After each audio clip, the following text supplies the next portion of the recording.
Doctor Sarita Shilpi, department of home science, Ganga Devi Mahila Mahavidyalaya Patna. आज BA part 3 honours का class लेने जा रही हूँ। पिछले क्लास में हम लोगों ने कॉटन पे पढ़ाई करनी शुरू की थी और कॉटन के बॉल 50 से 80 दिन में परिपक्व हो जाते हैं और गर्मी पड़ने पर उसकी बाहरी आवरण फट जाती है और कॉटन के फाहे जो हैं वो आसमान में बिखरने लगते हैं। यहाँ तक हम लोगों ने पढ़ा था।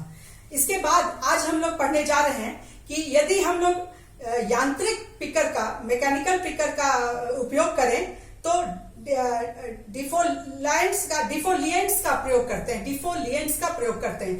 ये रसायन होते हैं जिसका हम लोग छिड़काव करते हैं तो पत्तियां मुरझाकर गिर जाती हैं और फिर जैसे ही कॉटन बॉल्स परिपक्व होते हैं उसके फ्लीसी फाइबर्स, रोवेदार फाइबर जो हैं वो गुच्छे के रूप में बाहर आ जाते हैं। कपास हाथ से तथा बड़े बड़े मशीनों के द्वारा चुने जाते हैं, इकट्ठे किए जाते हैं। हाथ से उठाए गए ज्यादा उन्नत और एक तरह के कपास होते हैं क्योंकि उठाने वाला सिर्फ परिपक्व कपास के बॉल को ही चुनता है तथा यह जितनी बार चाहे चुन सकता है। जब जरूरत पड़ी बचे हुए कपास गोले से परिपक्व कपास चुनकर मुनाफा कमाया जा सकता है। परंतु छोटे क्षेत्रों में उपजे कपास में हाथ से उठाए जाने मजदूर काम करते हैं क्योंकि मजदूर कम मिलते हैं और उनका पारिश्रमिक भी बहुत होता है जिससे मुनाफा में कमी आती है। कपास उठाने वाले मशीन दो प्रकार के होते हैं, पिकर्स कहलाते हैं, कुदाल होता है जो, और दूसरा जो है स्ट्राइपर्स कहलाते हैं। पिकर रेशों को खींचता है खुले बॉल से जबकि स्ट्राइपर कॉटन बॉल को पौधों से खींचता है। पिकर जब फसल बढ़िया होता है बहुत अच्छा काम करते हैं। मशीन का डिजाइन ऐसा होता है कि एक या दो रो से बॉल निकाल लेते हैं। ऐसा ये मशीन कई बार करते हैं। स्टेपर्स जब पौधे कम उपज वाले तथा कम बढ़ने वाले कॉटन फसल होते हैं तब ज्यादा बढ़िया काम करते हैं। मशीन हमेशा दो पंक्ति साइमल्टेनियसली काम करते हैं और ये 1 ओवर ऑपरेशन कहलाता है। प्रोसेसिंग, कॉटन का हम लोग प्रोसेसिंग कैसे करते हैं इस पर मैं आगे बोलने जा रही हूँ। एक बार कॉटन बॉल्स को चुन लिया जाता है तब ये गिन में लाए जाते हैं। गिन एक प्रकार का मशीन है जिसमें लाए जाते हैं और कॉटन लिंट, जिसे कि हम लोग ट्रेड में इस्तेमाल किया गया ये शब्द है, इसका हिंदी होता है कपास फाहा। कॉटन लिंट को अलग कर लिया जाता है और कॉटन उसके बाद ये मशीन में डाले जाते हैं जिसका निर्माण पहली बार 1794 ईस्वी में एली विटनी ने किया था। आजकल भी गिन का इस्तेमाल होता है परंतु ये पहले जो गिन बना था उसके से करीब करीब समान होता है। कुछ नई चीजें इसमें जोड़ दी गई हैं जिससे गिन अशुद्धियों को बाहर कर देता है और कपास के बीज को अलग कर देता है। और ये कपास के बीज भी बाई प्रोडक्ट में बहुत ही फायदेमंद होते हैं क्योंकि कपास के बीज से कॉटन सीड ऑयल निकाला जाता है और यह केटल्स को खिलाने के भी काम आते हैं। उसके बाद कपास के फाहे जो कॉटन लिंट है उसको गिन के बड़े बड़े बेल में पैक कर दिया जाता है और हर एक बेल करीब करीब 500 पाउंड का होता है। कुछ रेशे बेल से निकाल लिया जाता है उसका किस्म जानने के लिए हम लोग जिन कारकों पर ध्यान देते हैं उसमें पहला है स्टेपल लेंथ ऑफ कॉटन, कपास की प्रधान लंबाई, दूसरा ग्रेड और तीसरा character of cotton. Staple length of cotton जो है उसमें लंबाई का पता करते हैं और यह कुछ हद तक कपास की किस्म पर भी निर्भर करता है। रेशे का ग्रेड रेशों के रंग, कितना अशुद्धियां हैं और गिनिंग प्रिपरेशन पर निर्भर करता है। रंग सफेद से लेकर ग्रे अथवा पीला से वेरी करता है।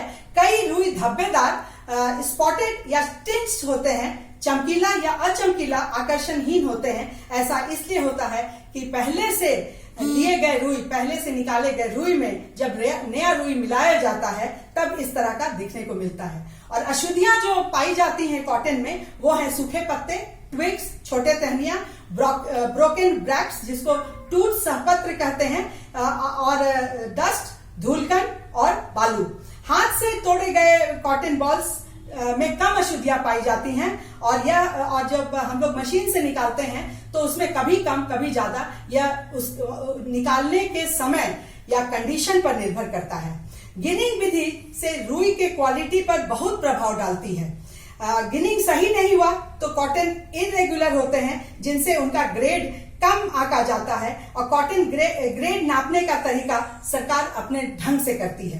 कॉटन कैरेक्टर मापने के लिए सूत की प्रधान लंबाई, माइक्रोनायर, फाइनेस, रंग, बाहरी अशुद्धियों की उपस्थिति, इसके अलावा रुई की रेशों की मजबूती, एक रस्ता, कोहेसिवनेस, सटने की कला, प्लायबिलिटी, लचकना, लोच, इलास्टिसिटी, फाइननेस, महीन, लचीलापन, रेजिलेंसी कितना है, इस पर नापा जाता है। ये सब गुण कॉटन के बंडल में देखे जाते हैं, न कि एक रेशा में।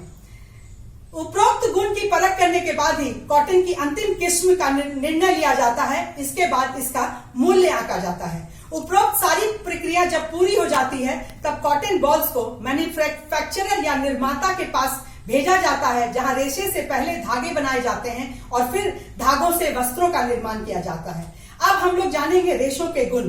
इसमें कपास के रेशे में सबसे पहला, अगर इसका बनावट देखें तो सबसे पहला एक आवरण होता है जिसको हम लोग छल्ली कहते हैं और क्यूटिकल कहते हैं। इंग्लिश में इसे क्यूटिकल कहते हैं। यह प्राइमरी वॉल भी कहलाता है। यह प्राइमरी वॉल भी कहलाता है। फिर सेकेंडरी वॉल होता है और सेंट्रल कोर होता है, जहां जिसे हम लोग ल्यूमेन कहते हैं। जब ये अपरिपक्व होते हैं, इसकी दीवार लंबी होती है और पतली भी होती है, लेकिन परिपक्व होते ही यह दीवार मोटी हो जाती है और ल्यूमेन छोटा हो जाता है। हो सकता है यह कंटिन्यूअस न भी हो, क्योंकि दीवार ल्यूमेन का कुछ हिस्सा बंद कर देता है। यदि रेशा की लंबवत काट देखें तो रेशा रिबन की तरह लगता है, जिसमें ट्विस्ट होते हैं बीच बीच में। यह अंतराल अनियमित होती है। रेशे का व्यास टिप पर पतली होती है। इस ल्यूमेन शेडेड एरिया छायादार क्षेत्र जैसा दिखता है। यह अपरिपक्व कॉटन में ज्यादा साफ दिखते हैं। बाद में रेशे फूले हुए, स्वेलन और मर्सीकृत, साफ साफ घुमावदार, ट्विस्ट में नहीं दिखाई देते, जैसा बिना साफ कॉटन में दिखते हैं। ये फूले रेशे चिकने तथा गोलाकार होते हैं। अपरिपक्व रेशे में भी कुछ घुमावदार दिखाई पड़ते हैं, परंतु यदि इसका रेशा क्रॉस सेक्शन देखा जाए तो 3 स्तर दिखाई देता है: स्किन, सेकेंडरी वॉल और ल्यूमेन। परंतु रेशों में कुछ भिन्नता भी पाई जाती है। कुछ गोलाकार होते हैं और कुछ दीर्घ वृत्ताकार तथा कुछ किडनी के आकार के होते हैं। अपरिपक्व रेशे के नियमित आकार होते हैं, अर्थात अनियमित रूपरेखा होते हैं ये परिपक्व रेशों से। धन्यवाद।